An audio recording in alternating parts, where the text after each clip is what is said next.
The amazing drama you're about to see is a matter of human record. You may believe it or not. But the real people who lived this story, they believe it. They know. They took that one step beyond. Alcoa presents a new and unusual kind of television program that takes you just beyond the world in which you live. Alcoa presents Aluminum, from the world's leading producer, Aluminum Company of America, who creates new and unusual uses of this wondrous metal for the world in which you do live. And now, John Newland takes you one step beyond. Here in this warm, secure London house, early April 1912, began the bizarre and untold chapter of a news story that would soon stun the civilized world. In this library was an unread book. Coming events cast their shadows before them. Maybe. Remember this book. We'll come back to it later. It might shock you.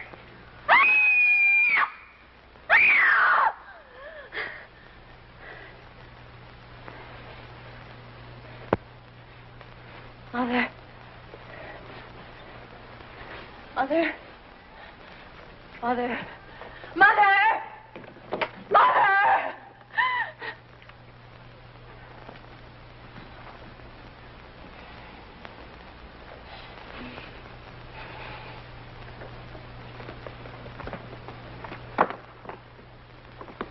What is it? What's wrong, dear?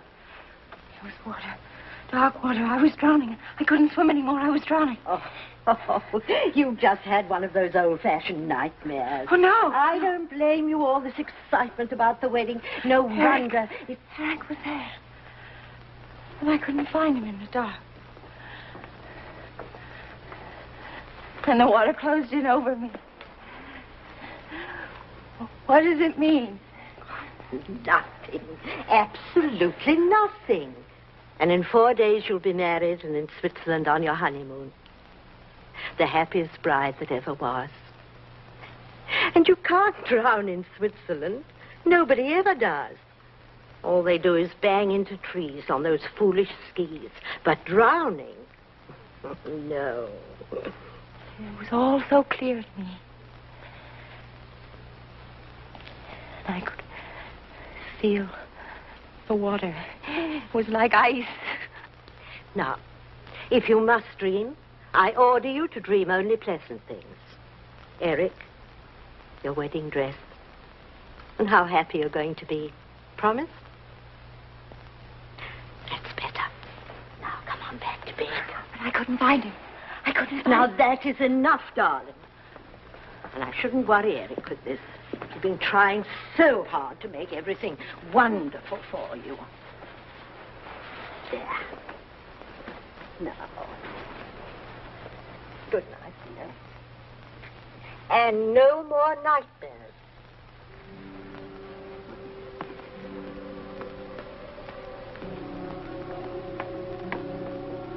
Good night.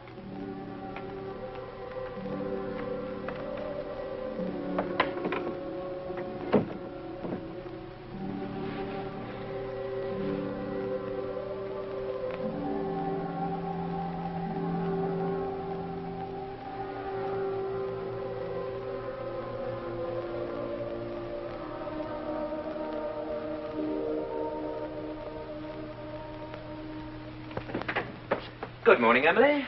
Is the future Mrs. Farley about? Grace? Eric. Well, I know it's early, but I wanted to see what my wife would look like in the mornings. ugly. Would you like some coffee, darling? I'd love some. You like surprises, don't you, darling? I love them. Come on, surprise me. It's about our honeymoon. The honeymoon? We're not going to Switzerland. We're not. Well, where are we going? We're going to America. To New York City. New York. Eric. Now, why don't you ask me how we're going to get there? Swim? Rowboat? Raft? All right, darling, how? That's how. Stateroom 111B, boat deck, right next door to Mr. and Mrs. John Jacob Astor, no less. On the maiden voyage of His Royal Majesty's ship, Titanic, Southampton to New York, 6 days at sea, next Tuesday. At sea? Oh, just a little sugar, darling. I can't.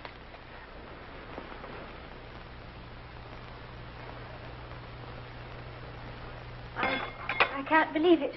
I can hardly believe it myself, but the office has connections. Oh, you lucky children. You sure you won't miss Switzerland? Oh, Switzerland will keep. But the Titanic, our honeymoon, that's once in a lifetime. The paper's full of nothing but the Titanic. Listen to this, Grace. RMS Titanic, the world's largest and most luxurious liner, is writing a new and glamorous chapter in man's conquest of the sea. By virtue of her 5 watertight compartments, she's being hailed in marine engineering circles as the unsinkable ship. Her first passenger list makes her a floating home for royalty, statesmen, international society, and stars of the theater and the arts. And Mr. and Mrs. Eric Farley, who are absolutely unknown. And absolutely in love.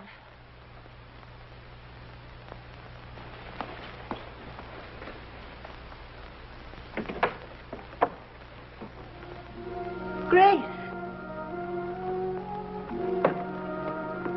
Grace!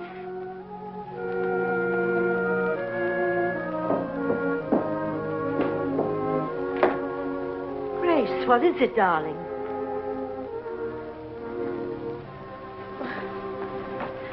What is it?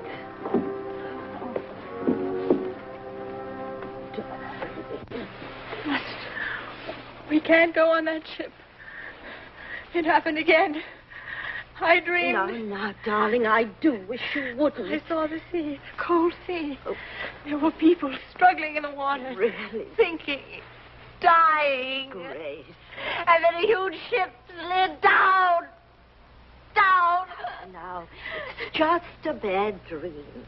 Besides, that ship couldn't be the Titanic. The Titanic can't sink. Everyone knows that. I saw a lifeboat tossing in the water. There were letters on the side of it. I saw. Really? So clearly I saw the word Titanic on the side of the boat. I did. I did. I did. I did. I did. I did. I did. Your intuition should tell you that what you see next is not a dream. It can come true. Just what I've always wanted. Only my own dear Aunt Agatha would have guessed. Have you ever kept birds, my darling?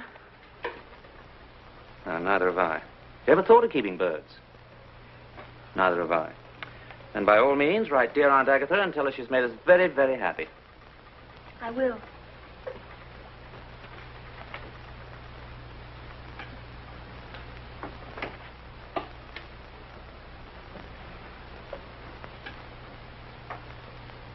I know all about last night. And the night before that. Mother told you.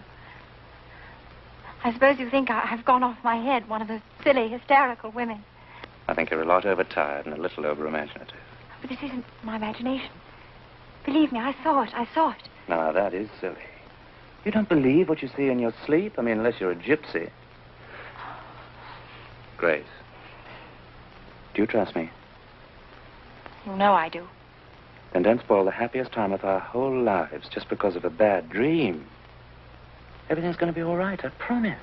I'll take care of you always. Oh, hold me tight, darling. You know, if I didn't know you so well, I'd think that you'd fallen in love with another man, that you didn't want to marry me. I couldn't love anybody but you. Very well, I believe you. Only remember, if there ever is another man, I was one of the best shots in the Coldstream Guards.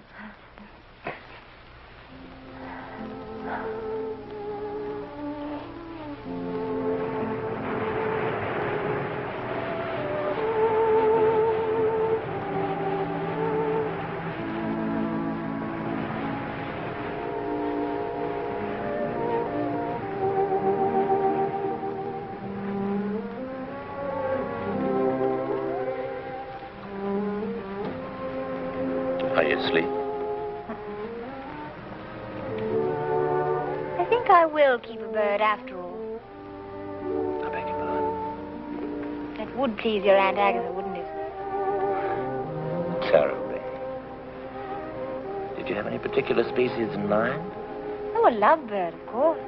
Oh, naturally, lovebird.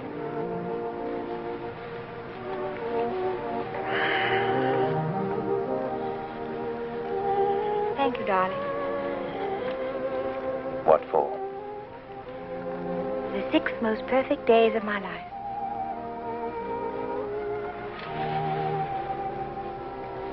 How lovely you are. And very young. Could be even better days.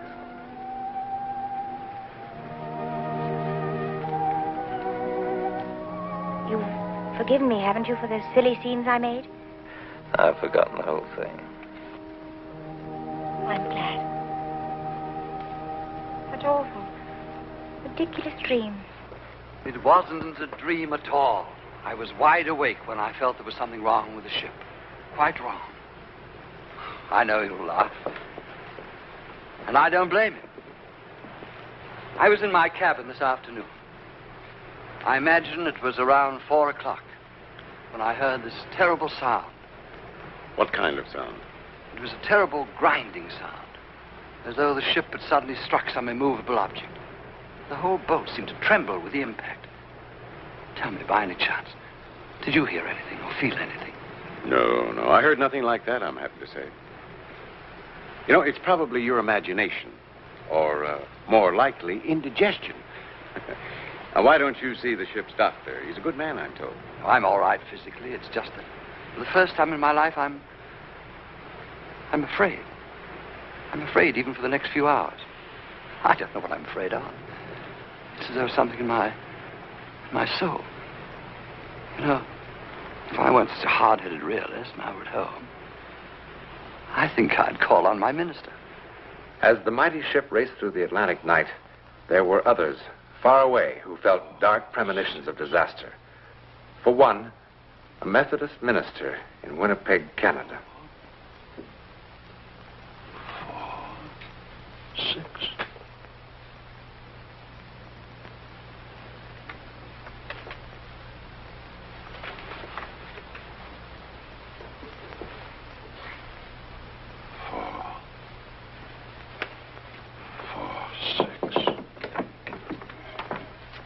Excuse me, Dr. Morgan, but it's nearly time for the service. Miss Parsons, I'd like the congregation to sing hymn number 446 tonight. But, Dr. Morgan, the hymns for tonight are already posted in the church, and the organist... Please, 446. I didn't know that was one of your favorite hymns. It isn't. I don't even know the words. I simply know that we must sing it tonight.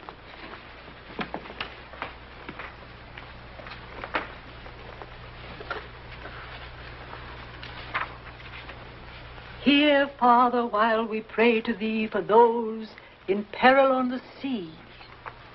Better we should be praying for our farmers after a winter like this.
What is it, darling?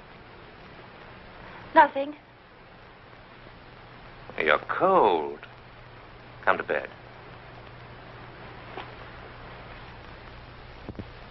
At precisely the same time in New York City, still 1,000 miles away, a magazine illustrator named Harry Teller felt a weird compulsion.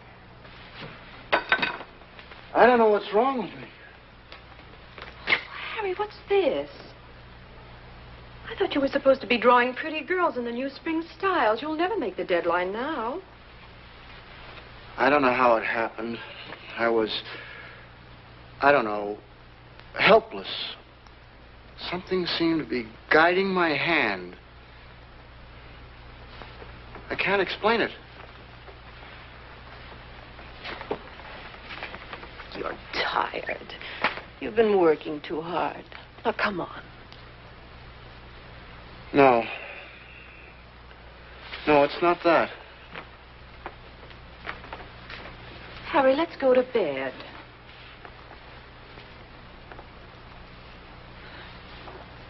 Now, this drawing, it's awful. I don't know who would want it. But you know something? This is the best work you've ever done. I've never seen you do anything like this before. All of this detail in here. And Harry, what is it? Your hands are like ice. The water in the drawing was cold. Icy cold.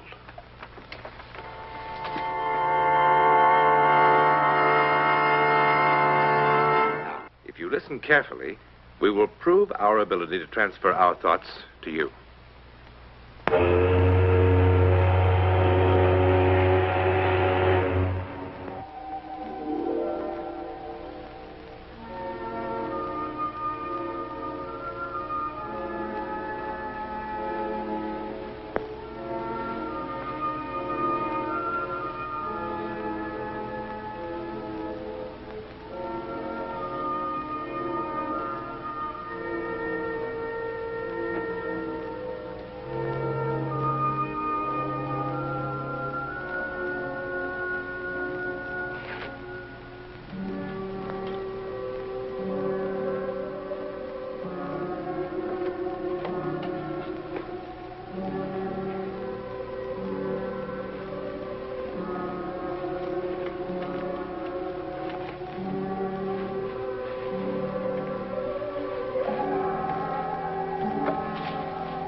The devil are you doing?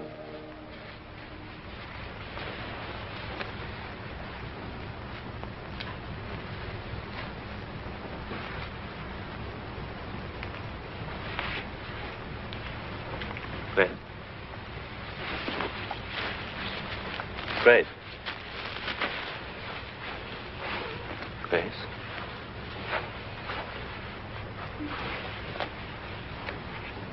Grace.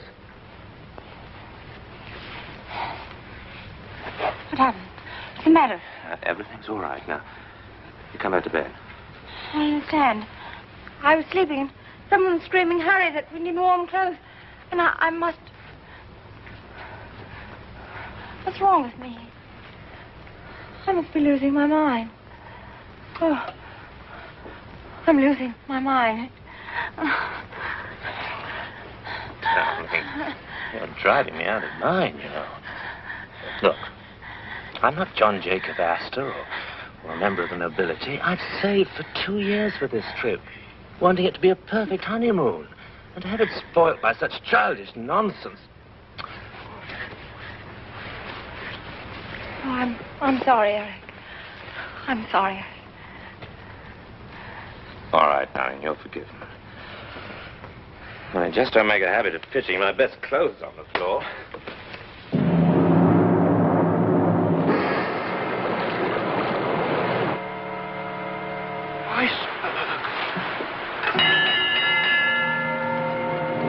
Iceberg, get ahead! Iceberg, get ahead! Iceberg, get ahead!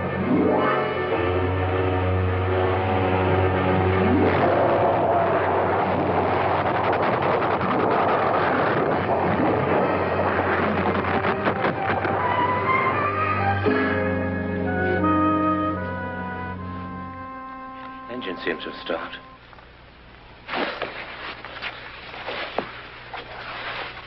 You all right?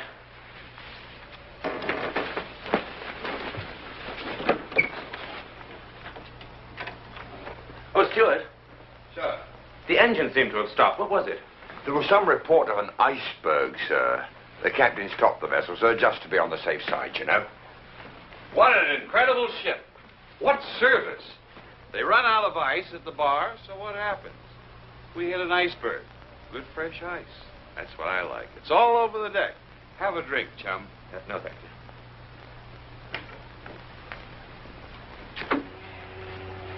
Never seen an iceberg, darling. Shall we go and have a look? That's a good idea. We'll wrap up good and warm. Captain's orders, go to your lifeboat station. Please dress warmly. Now, there's no need to panic. Just take it nice and easy. It's just a precaution, darling. Remember what the captain said tonight? The ship that nothing in the world could sink?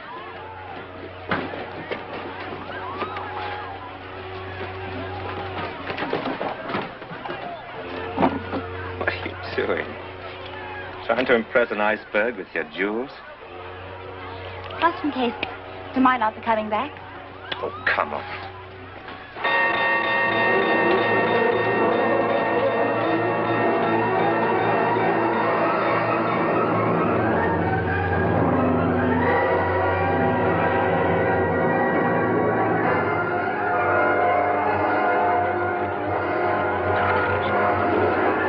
Easy does it now.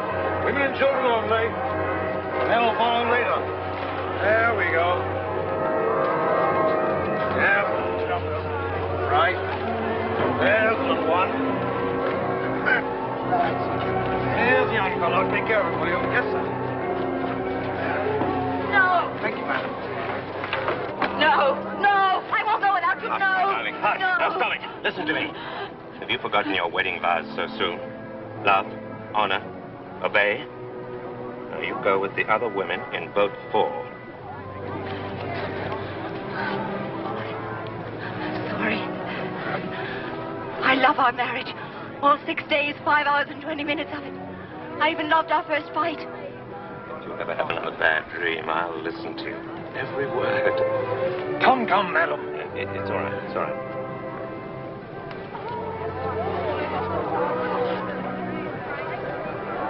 Good night, my love.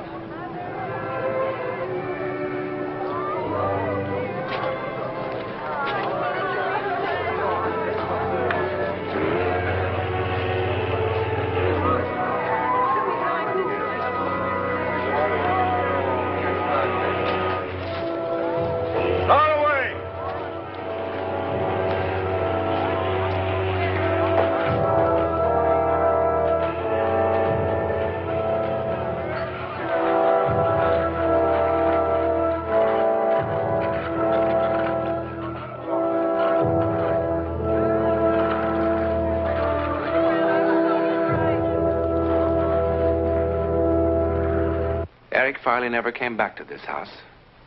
Over 1,500 people perished that dreadful night aboard the Titanic. Eric Farley was among them. You've seen some of the unexplained supernatural events surrounding the life and death of a great ship. Now, do you remember this book? It's a novel published in 1898, 14 years before the ill-fated vessel was even dreamed of. The title, Futility. Its author, Morgan Robertson. It's a story about the largest liner ever built, carrying on its maiden voyage the rich and great of the world. Then, on an April night, it struck an iceberg. The vessel in this book was 70,000 tons. The Titanic, 66,000 tons. The length of the ship in these pages, 800 feet. The Titanic, 882 feet. Both made 25 knots. Both carried about 3,000 passengers. Both liners had lifeboats for only a fraction of that number. And both were considered unsinkable. Oh, one more thing. The author called his ship the Titan. In a moment, something else to think about. Oh, about next week? Well, it begins with a silly argument about this hat. And it ends when two people in peril, miles apart, discover an amazing kind of communication. An incredible way of finding each other, as together they take that one step beyond.